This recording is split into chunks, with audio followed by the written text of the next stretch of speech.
Қызылорда қаласы Комсомол аймағы, Комсомолдағы балабақша.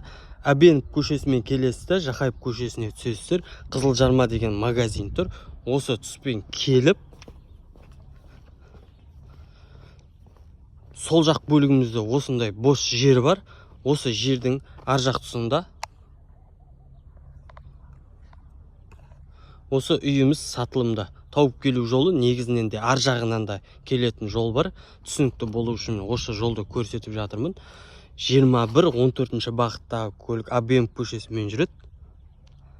Ауланың көрінісі қоршалмаған, жер көлемі 10 соттықты құрайды. Осы тұстың барлығы осы үйге тиесілі, осы тұсқа дейін.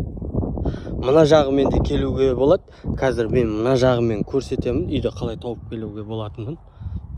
Осындай жер үйіміз сатылымда. Үйіміздің кіреберісі, прихожка. Мына жақ бөлігімізде жуыну бөлмесі мен әжетханасы, газ барлық осы жерде тұр. Ас бөлме. Және де мына жақ бөлігіміз